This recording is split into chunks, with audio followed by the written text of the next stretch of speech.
am I the asshole for not wanting to give my late husband's sperm to his parents? I'm sorry. I really tried to think of a less silly title. When my husband was diagnosed with cancer, we froze his sperm so we could have children via insemination even after chemotherapy. His parents were very involved in his treatment and were aware that we were doing this. His treatment was unfortunately unsuccessful, and he passed away on July 19th. His parents asked me if I was considering being inseminated with his sperm, and I said no. Then they asked me if I could transfer ownership of the sperm to them so they could use it to have grandchildren. I assume they're planning on hiring a surrogate for this, but I'll admit I was so surprised and confused I didn't actually ask. My gut reaction was that this is wrong and exploitative and not what my husband would have wanted. We froze his sperm because we wanted to raise a family together, and freezing his sperm seemed like a better option than adopting or using a sperm donor, not because he wanted to give his parents grandkids or just put his DNA out into the world for the sake of it. I'm so confused about who they expect to raise this child or children, as they're both in their 60s. The surrogate, ? One of their nieces or nephews? My husband has no siblings, and I certainly wouldn't feel comfortable doing it. It feels like they just want their bloodline to continue without any thought to the practicality of it. That's probably what it is. I'm actually kind of torn on this one. I look at this and I really, to put this into perspective, he died July 19th. This post was 6 days ago. So it was technically written on either July 31st or August 1st. Wow. Oh. There's only been about 2 weeks since this man's death. But I think that's part of it. I think his parents are mourning. So here's the thing. So if you look at the stages of grief, anger, bargaining, guilt, all the stages of grief, I think they're at the bargaining stage. I think they're at like, okay, he's gone, but what can I do to have a piece of him? Yeah. What can I do to bring him back? I think that's where they're at. I do too. But the thing is that like if the child has a great home to be raised in, I don't think there's anything wrong with that. I mean, the other thing she's going to do is just throw the sperm away. So it's like, but the wrong part is that he never agreed to it. So it's like, if that would have been a conversation before he passed, there would be no question. But because it's like without his consent, it feels really weird. It feels wrong. Well, and the wife is going to have the sense of, she's going to have more of the sense of what he would have wanted than the parents will. I agree with that. Yeah. Honestly, if she's uncomfortable with it, that's her choice. But I think she would, at the end of the day, it almost feels like she should be the one making this choice. But then you also have to take into consideration that she's also mourning. So maybe the idea too of him having a child out there that's not with her is like horrible, Well, and I don't see this being a like logical thing. I think they were together, they were married in the reality that was their reality before he passed. They were together. They either planned on having kids together or not at all. I do think and this is a really, really hot take that people have like I've seen on the internet and has like kind of been implanted in me now. It's like, you shouldn't have a kid because you're lonely. You shouldn't have a kid because you want a mini me. Yeah. Like there's hot takes that people put out there where it's like, these are reasons why you shouldn't have a kid. And it's like, for these grandparents, it's like, you shouldn't have a kid to try to bring your dead son back. Yeah. Because what is that kid's life going to be? That kid's life is not going to know his parents. Yeah. And who's going to be the mom? Right. Are they going to get a donor egg that they don't know where it came from? And then implant that into a surrogate or, like she said, maybe a niece? Like, what is this child's life going to look like? Yeah, it definitely, like, if I had to pick, it doesn't feel right. It really just doesn't feel right. But I mean, it's not so awful. Like if they were to continue his DNA and, they brought an amazing human into this world, like, I mean, once the human gets here, like everyone's going to be so happy and in love, like whoever the like people are that are taking care of this child. But at the same time, like if this was never even an idea that floated through his head, then it just doesn't feel fair to him. I'm kind of sad they mentioned the frozen sperm to his parents. Because if that would have just been a conversation between them, this dilemma wouldn't have even happened. Yeah. And I think honestly should have been. That's what I'm saying. Like, I don't think they should have even like involved the parents and been like, yeah, we're freezing his sperm. Well, that's not even part of the treatment. That's a decision. That's like a smart decision you make as a couple because you're going to go through this recovery process. This one is probably one of the tougher ones, like ethically, morally, that we've like really. I think what I would do if I was her is that I would just respond to the parents and being like, I'm mourning. I'm sure that you guys are mourning, and this is not a good time to have a conversation about that.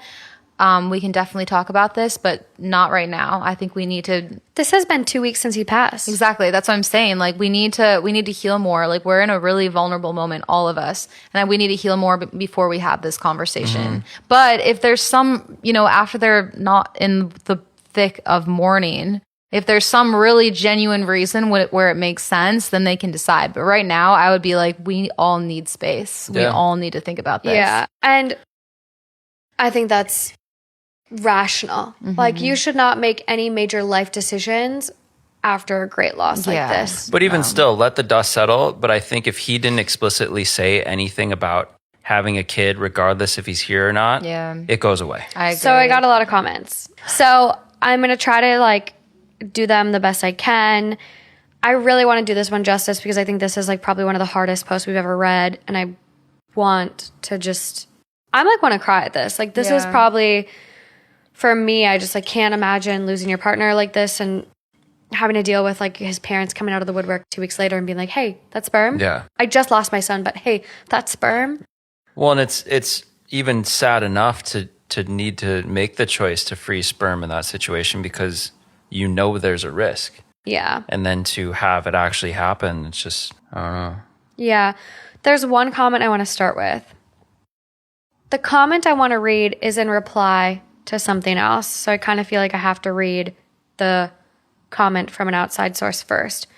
So this person goes, damn, I don't even know what to judge this one. I can see most sides.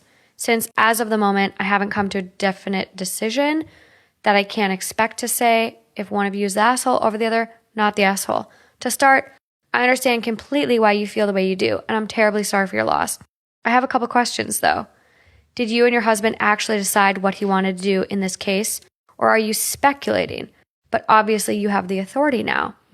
Are you keeping it from his parents because you feel they're yours and only yours so no one else can have them, and you decided you won't use them? Deciding what someone else should be doing with their lives is not your right. So using that to justify not giving them it is sort of assholery in that case. They love their son, I'm presuming, and raising a child that shares their son's DNA while teaching the kid about his father and history doesn't seem so bad. The grandparents are assholes for not being as sensitive to you as they should be by asking so soon. However, at the same time, if they're in their 60s, then they don't have much time to lose. Anyway, and they might be thinking that by you deciding against using them, you're going to move on from him somehow. Grief is weird. I think the priority is, what would your husband want? But if you or them honestly don't know if he wanted to pass on his lineage or whatever reason, then it's a me versus the in-laws question over what each party wants. And yes, legally, you have the authority, of course, but being an asshole isn't only judged on legalities. The context is key. Again, sorry for your loss and all the added grief. So, long-winded, great points. That was a pretty good post. It was very probing, which I appreciate because I think these are all questions that we just said. What would the husband really want? So OP goes on to say, my aversion to their plan is due to what I know about why he wanted to freeze his sperm. He wanted to be a father. Specifically, he wanted to raise kids with me. I know it wasn't about just passing on his genes because both adoption and sperm donors were also options we discussed, and he was fine with those possibilities. I just can't imagine he'd be comfortable with having a child with his DNA out there who neither he nor I had any hand in raising. Yep. Yeah. And on top of that too, like who he's mixing his DNA with. Like not being able to decide that. Yeah. Yep. You know, like he didn't get to pick like, okay, if I die, like I would want my DNA to be passed down to this human or that human. It's just like bringing a child into this world is a serious decision. I think, unplanned pregnancies happen and everyone makes the best of that situation. And obviously people are typically, I should say, are very happy to have a child, but he's gone. Like this autonomy and this decision is gone. Yeah. So to just assume or to let his parents just take over the sperm and like not really know what's going to happen to it, I don't think it definitely doesn't seem like it's what he would have wanted. Yeah. Mm-hmm. And I'm trying to put myself in the situation of him. Like if I were to die and had like my eggs saved and whatever, would I be that mad if my parents decided to like pass down my DNA? I don't know. So it's so hard to say because he's not here and like the decision is in him, you know? Right. And it's obviously not going to affect him in any way at this point. That's true. But you want to honor the person that everyone loves. My gut feeling, I still feel even a little bit weird about it if they didn't have the explicit conversation. Yeah. But I feel like it should be her or nobody. Exactly. I agree with that. I think where I'm getting really caught up with this one is I'm not so much concerned about the people that are trying to make this decision. Like the grandparents, aka like his parents, and the wife. Okay, like, yeah, they're affected clearly. Like they're directly involved right now. But I look at this child, and I don't know if this is from me having known people that are adopted and constantly feel this like burning, aching desire, like, what about my birth mom? Like, I love my parents that raised me, but what about my birth mom? Why did she give me up? I just look at this, I'm like, it's just such an unfair situation to bring a kid into for selfish reasons of, my son is gone, I want a piece of my son. To me, this seems so selfish. Right, and or continuing the lineage. Any reason that the grandparents have is, to me, is selfish because it's like, no matter what you do, your son is gone. Yeah. And I'm so sorry about that. And it's so tragic. But to bring a child into the world to appease you, what? That is really an interesting concept to think about. Are they, like, who is raising them? Are they raising them? And if they are raising They're them. 60. Yeah. I have 60-year-old patients that die every day. What are you going to, where's this 1-year-old going to go? Is family automatically going to take them on? Take them on? Like, what? It'd have to be the mom or the wife, I mean. Hearing about your dad and not having your dad.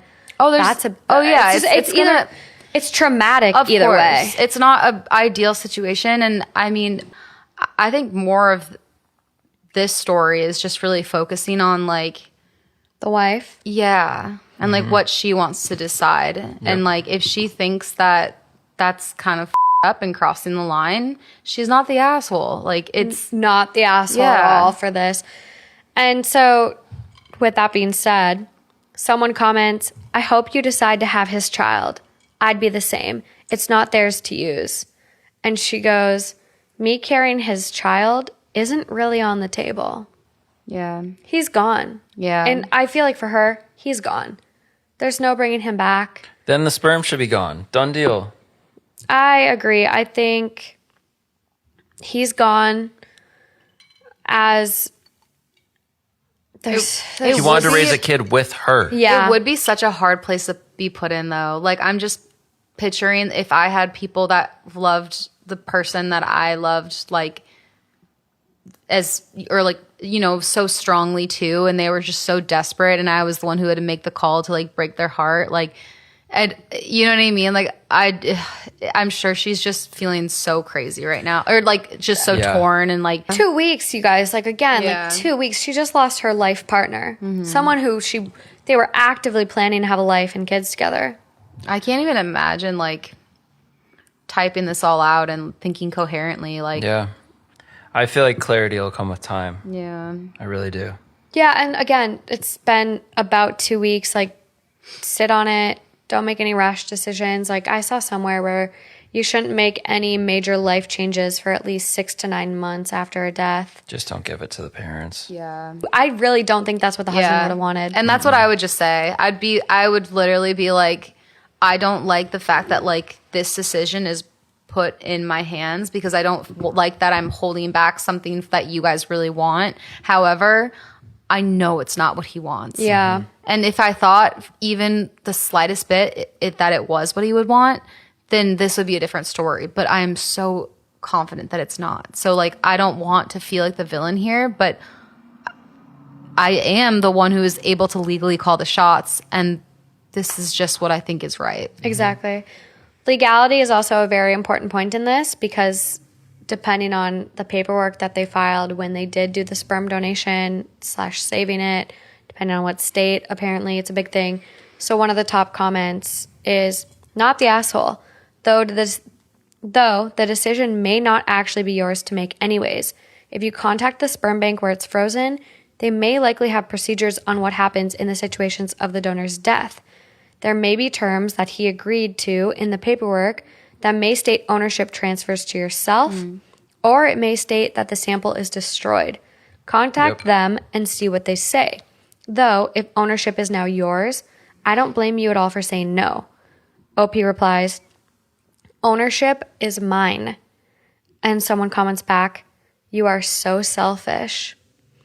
And she goes, for the legal ownership passing to me after his death? ? And the person literally responds back, everything is me, me, me.